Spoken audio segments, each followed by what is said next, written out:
नमस्कार, मनवाज रेसिपीमध्ये मी मनवा तुम्हा सर्वांचं मनापासून स्वागत करते। येत्या 10 तारखेला स्वामी समर्थ महाराजांचा प्रकट दिन येतो।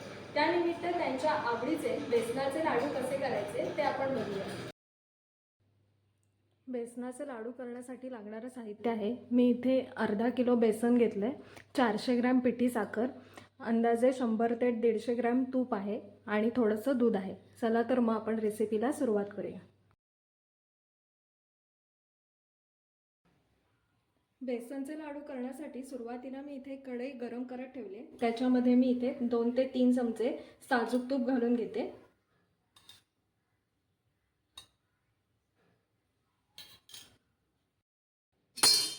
त्यानंतर यामध्ये मी घेतलेलं बेसन घालून घेऊया। आधी मी इथे तूप थोडंच घातलेलं आहे, एखादी 5 ते 10 मिनिटं या तुपामध्ये हे बेसन व्यवस्थित भाजून घेऊया। आपण जसं आपल्याला तूप लागेल तसं तसं थोडं थोडं करून यामध्ये आपण घालून घेऊया। आता मी याच्यामध्ये अजून थोडंसं तूप घालून घेते, जसं लागेल तसं याच्यामध्ये तूप घातल्यामुळे तुपाचा अंदाज सुद्धा व्यवस्थित होतो। आणि चांगलं तूप घालून ढवळून घेऊया। तूप घातल्यावर याच्या ज्या बेसनाच्या गुठळ्या होतात त्या सुद्धा व्यवस्थित मोडून घेऊया। आणि हे बेसन भाजत असताना एकदम मंद गॅसवर बेसन छान असं खरपूस रंगावर भाजून घ्यायचं। इथे 5 ते 10 मिनिटं झाले बेसन भाजून, तुम्ही बघू शकता इथे आता हे बेसन आपलं तूप सोडायला लागलेलं आहे हळूहळू।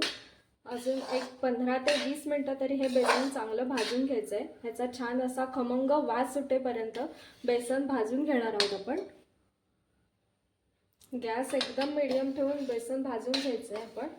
ह्याच्यातल्या ज्या काय गुठळ्या असतील त्या व्यवस्थित मोडून घेऊया। हे बघा, अशा प्रकारे व्यवस्थित बेसन भाजून घ्यायचं। छान त्याचा असा बेसनाचा रंग बदलेपर्यंत छान परतून घेऊया आपण।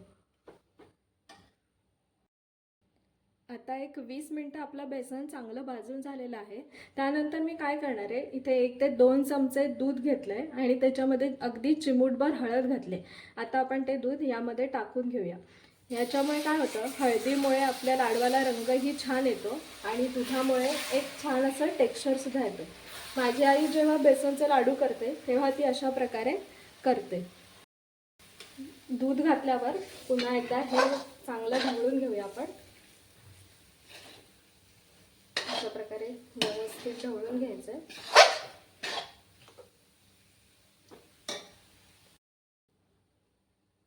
हळूहळू इथे बेसनाचा रंग बदलायला सुरुवात झाली। आपण अजून एक 10 ते 15 मिनिटं तरी बेसन छान खमंग असं भाजून घेणार आहोत।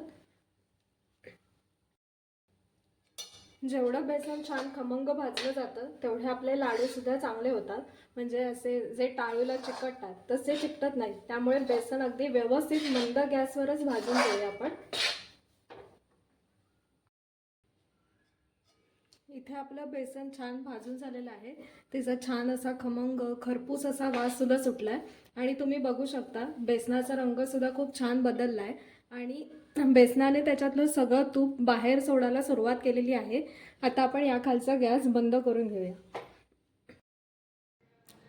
आता इथे हे बेसन पूर्णपणे गार झालेलं आहे। आता आपण ते हाताने व्यवस्थित एकजीव करून घेऊया। त्यानंतर ह्याच्यामध्ये थोडी थोडी करून पिठी साखर घालून घेऊया।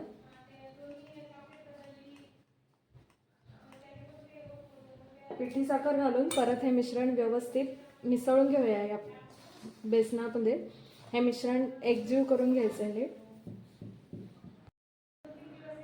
आता यामध्ये पिठी साखर घालून झालेली आहे। आता आपण याचे लाडू वळून घेऊया, छान असे लाडू करून घेऊया। हे बघा, अशा प्रकारे मी हे लाडू वळून घेते।